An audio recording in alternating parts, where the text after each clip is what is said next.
Happy Thursday to you. Welcome back to the Tier 1 Trading New York live trading room as we look to wrap up our week. Hope everyone is doing well. As Fitzy said, Boris is out. We've got some ECB minutes coming out right now as we speak. We've got non-farm payrolls coming out tomorrow. And I still have no idea what happened with the ADP that was supposed to come out Wednesday. I don't know if it was a holiday week or something got pushed back. I did some light research on it. I don't really care, but it's been tickling me. But I don't know. It is interesting. It is interesting. Oh, not so real quick. Oliver sent me a message on trading or not on the tier 1 platform. What are we looking at here? Keel, something I was thinking about after I talked through our entries. Let me answer that at a different time since we're in the middle of the live room right now, Oliver. Bad timing. But I'll get to that at some point. But anyway, lots on the radar today. This is summer trading. Oh, I'm just seeing it now for some reason. This is summer trading. Yesterday was a very light day on the radar. Today is a heavy day on the radar. We're going to start with an interesting setup that I wanted to visit on New Zealand, Canada, and then we will work our way through. We're going to start on New Zealand, Canada here. We're going to start on the daily chart, and you can see, like many of our pairs out there, we've had some directional movement, and then we've kind of fallen into some consolidation, right? You can see New Zealand, Canada, we broke out. We've still created lower lows, but really not a lot behind those lower lows. So again, if you go back to sort of the basics on trend reading and trend understanding, right?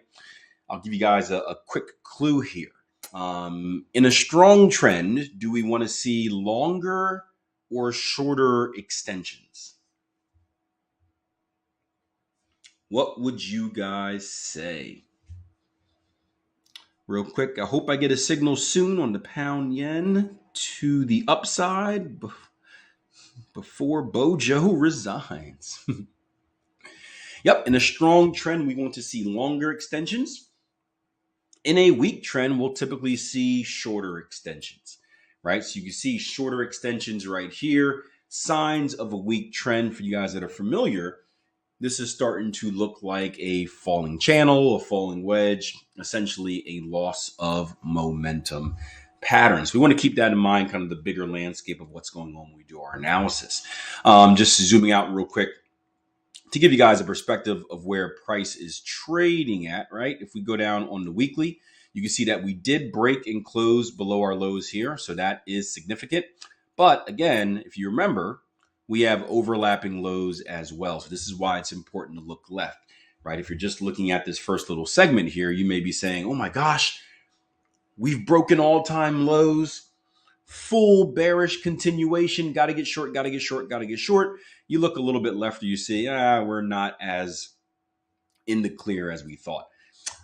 Trading View Juan says, do you trade dollar yen? I do. Yep, I trade. If I click over my little deal here, everything that under my portfolio is what I personally trade in my portfolio. So dollar yen, pound, or euro dollar, pound dollar, euro yen, pound yen, dollar yen, dollar Canada, Aussie dollar, New Zealand dollar, Aussie Canada. Everything else is kind of what I look at here in the live room for other traders, or just because I have some interest in it, but I can't actually trade it because it's not in my portfolio. It's funny. I mentioned yesterday, guys, that we always talk about the power of routine, the power of habit. I'm pretty much a robot when I go through my analysis. I look at the same pairs in the same way every single day. And I had a freak out moment yesterday because I went to dollar Canada before I went to dollar yen, right? So I did my euro dollar analysis. I did my pound dollar analysis, did my euro yen analysis, did my GJ analysis. And then I went to dollar Canada just because it was a slip of the fingers. Canada was on my radar for something of another, and I couldn't do it. Right? Isn't that kind of weird? I could not do analysis on dollar Canada before doing it on dollar yen. That's how maybe it's OCD slipping in there, but like I'm so ingrained in that routine that I wasn't able to do it. The fear of getting out that routine, it was crazy. I had this moment, I'm like, this is stupid, Akil. Just do dollar yen next, and I couldn't. So that's what lots of years of trading the same things in the same way will do you. I will not be analyzing it today. No, give me 1 second. Hold on. There we go. Laptop battery was dying. That should be good. I'm not going to be analyzing it today. What we do here for the live stream is we look at one trading opportunity a day, and then I'll let you guys go. If you want to hang in for the full session, however long, you can do so. Just head over to www.tier1trading.com. Sign up. It's part of the trial membership. You can get in for the London live room, the New York live room, or both. So that's where we do the full sessions, just kind of a one and done here, just to make it fair. So we're not in an area where we're necessarily expecting a bearish continuation. Yeah, the OODA loop. Yep. We're not in a scenario where we're expecting a bearish continuation. We are sandwiched in between structure. So we would expect some type of consolidation. And what happens is when I went down to our lower time frame, so again, I operate on the daily as my higher time frame. We go down to the 4 hour, right? We can see again more of that falling channel and that reaction from it, right? You can see price action, choppy movement, still trending to the downside, but choppy movement here. You can see a little bit of bullish divergence with the RSI as well. Divergence is when your indicator or oscillator is moving in the opposite direction as price. So you can see price is slowly making lows. RSI is tilting upwards, making highs. That's going to be divergence. And you can see that we've come to a pretty significant level going off that IPDE, right? We've come to a previous level of structure, really the start of our falling channel right here. And we spoke, I don't know if it was yesterday or the day before, about the difference between kind of knowing patterns and really knowing what the pattern means, and how one of the mistakes I see with many new traders is, and it's not necessarily their fault, they just don't know any better at the time, is they spend a lot of time studying what the pattern is, what the pattern looks like. So like a head and shoulders or a double bottom or something like that, but they don't really take the time to understand what the pattern means. And it's significant to understand what the pattern means, because in real trading, right, in textbook examples, all these patterns and whatever are going to be pretty.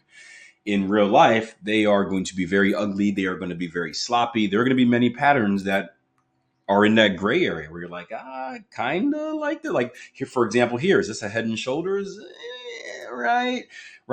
But as long as you know what the important parts of that pattern is, and meaning the important parts, meaning I call them decision points, the points that need to be violated and tell you something significant about the market. If you can understand that, then it doesn't actually really matter if it's a pattern or not, right? So for example, is this a head and shoulders bottom? Some can say yes. I would say no. The real answer is it doesn't really matter, right? Because whether it's a head and shoulders bottom or not, if you know the basics of how to read a price chart, if you have rules on identifying trend and important points in the market, all that matters is the violation of the line I just drew, right? So you think about it for a minute. Whether it's a head and shoulders or not, does it actually matter? Yes, Akil's coming in and telling you all these patterns you studied don't actually matter, right?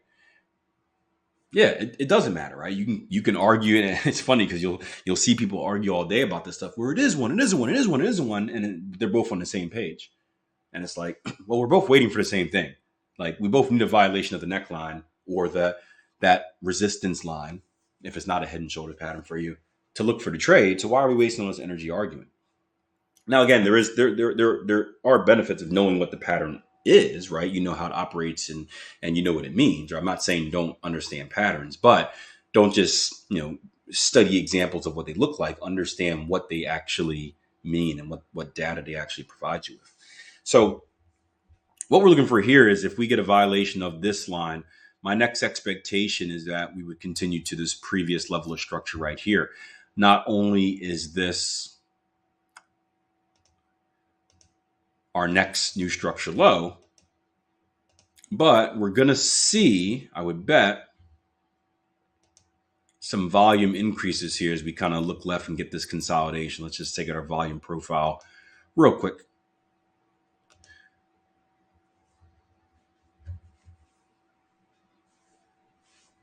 Yep, Bojo resigning. Although, what, he's staying on as something, I believe. What is he staying on as? He's staying on as prime minister until fall, I believe it is. Is it fall? About a week? About a week? No, more than that. Is it a week? I thought he was hanging on longer than that. Yes, yeah, over the summer. Okay, that's what I thought. Yeah. So you can see our volume profile here, right? We're obviously at a heavy. We're not obviously, but if you look at the thing, we're obviously at a heavy level of volume right now. Should be no surprise with the consolidation there. You then see a little bit of a void, right? You guys see that void in our chart here,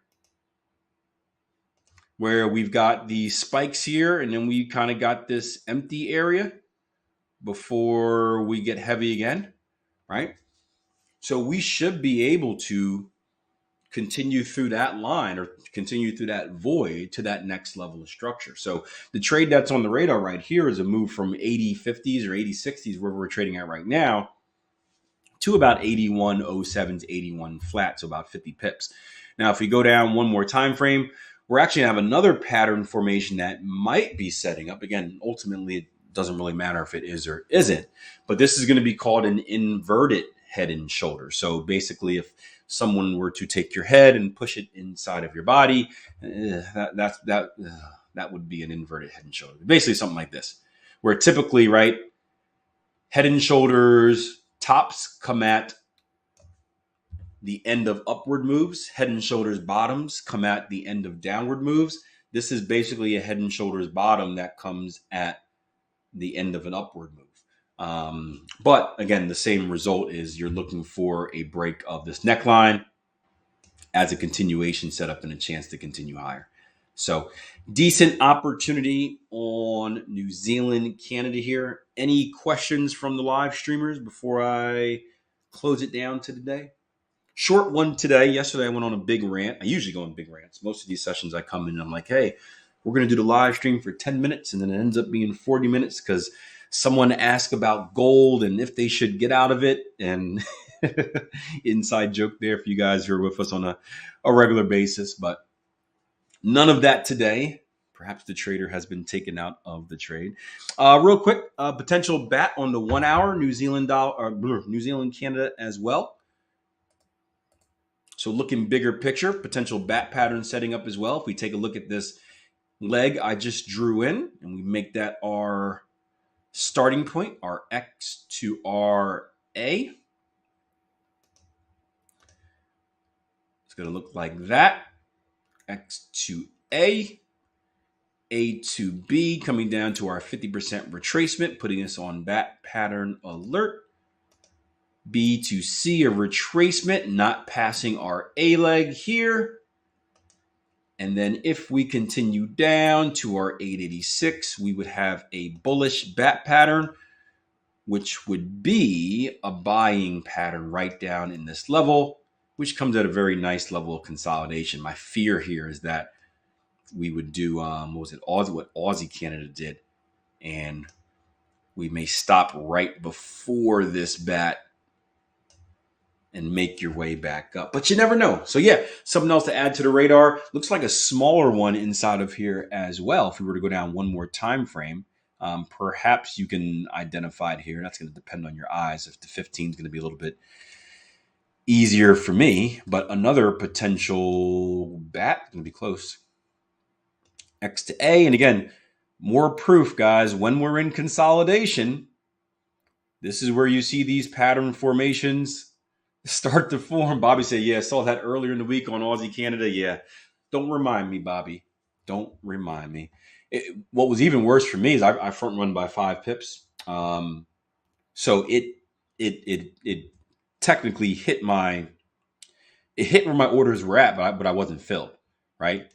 I believe my orders were at 90, not 95, 85, 85, I believe at, and it came right to 85. But it's one of those things where you wake up and then you see the market moving, you're like, yeah, baby, yeah, and then you realize like your limit order to sell is still there, and you're like,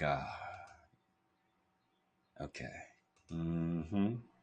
That's how we're gonna play this game. So that sucked because you had to watch it win. It's back up. So I can't enter again because the move has already been made. But it is back up to the original entry or beyond the original entry. But yeah, that one I was upset about that, especially after the considering I took the dollar Canada loss. I thought I'd make up for that. But anyway, that's trading, right? Deal with the suck. Another smaller potential bat pattern here as well on New Zealand Canada.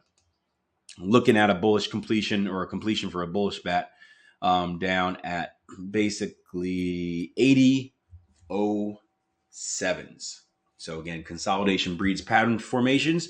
We got a baby one and a mommy one also setting up here on New Zealand, Canada. Good eyes, guys. Good eyes. Good eyes. SB says, yo, Akil, my man. Is it okay that I have found a new advanced pattern? Yeah. Yeah. Why would it not be okay? It is okay to find anything that will consistently make you money in the market. I don't care what it is. What it could be a new pattern, a new technique, a new whatever. If it can consistently make you money in the market, yes, it is okay. Obviously, it must be testable, verifiable, and repeatable. Those are the three rules. But yeah, a bit like Darren did for the cipher pattern, I think I might have found one of my own, but yet to validate it. Nice. Yeah, keep digging into it. I'll tell you this. The one thing that we told Darren when, if you guys are not in the know, Darren is the founder of the cipher pattern. And he found the cipher pattern by accident. He was actually doing some research on the Gartley. And just like we talk about, I hope Stuart is listening because I was talking to Stuart about post-market analysis and how when you're doing post-market analysis, you're not really, I think Stuart was trying to collect a lot of data. And post-market analysis is more kind of artsy, right? You're not collecting data like back testing. You're kind of just observing, making observations like, that looks interesting. Oh, look at that. Oh, I could have done that, right? Just kind of letting the chart pass you by, right? Just letting. I was thinking about this the other day, July 4th. I was up on a basically right by the river that heads into the ocean, and just watching kind of boats just pass out and just kind of relaxing and just observing different things and whatnot. And whenever you can free your mind, you become your most creative self. When you become your most creative self, that's when you have your best ideas, right? So think about it for you guys that are entrepreneurs or have had any ideas. Don't they typically come at the weirdest moments? They typically come like in the middle of a bike ride, middle of working out, like on the toilet. Like they never really come when you're trying to force them. They come like randomly, and then you're scrambling to like write it down. God bless the smartphone, right? Um, but yeah, Darren was looking at Gartley's and came up with something, found something, and then followed up on it. And then what we told Darren was this, because we all have egos as traders.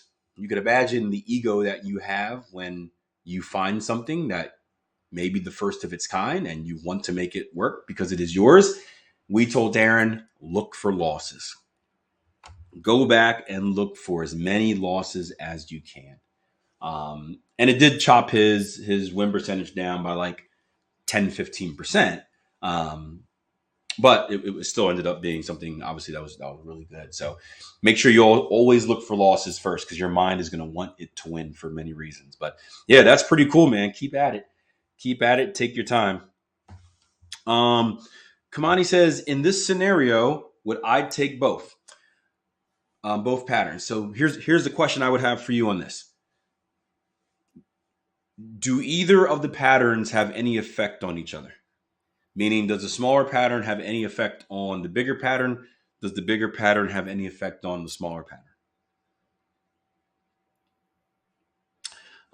Did you guys have Did you guys have tough of having sub only for live rooms? Maybe Monday Q&A plus accounting.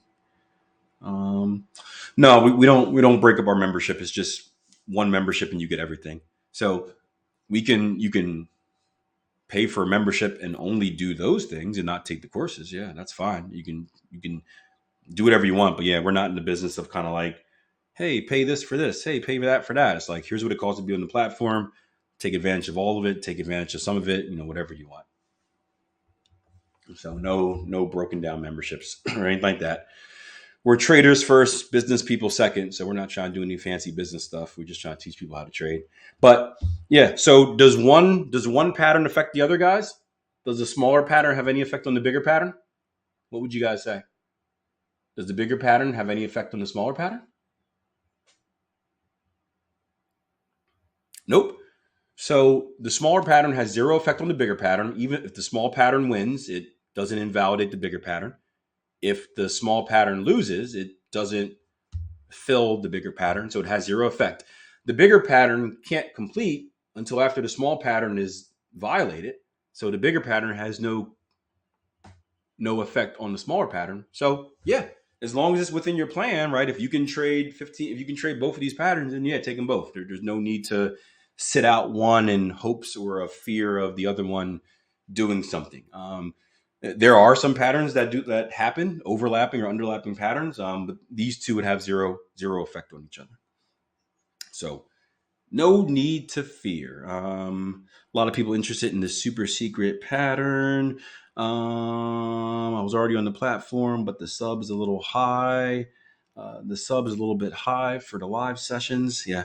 Again, it's not a subscription for the live sessions. It's a subscription for the entirety of the platform. So it's a subscription for your live sessions, your Q&As, your accountability sessions, your courses, your community, your software, everything under the umbrella. So, I feel like I might have a new flux capacitor. I will give an update. Yeah, please do. Yeah, keep us updated. I'd love to hear about it.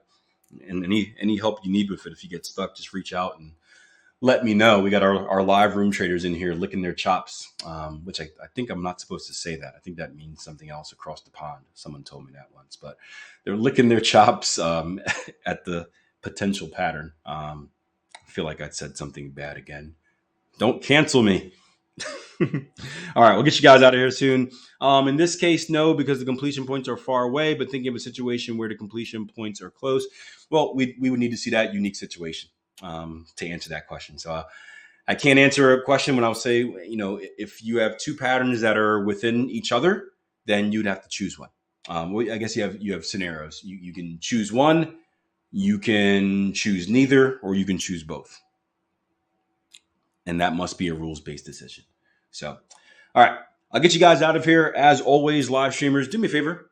Hit that thumbs up button and show your boy some love before you head out. I'll see you this weekend with a Trading Edge video, and then next week for the live stream.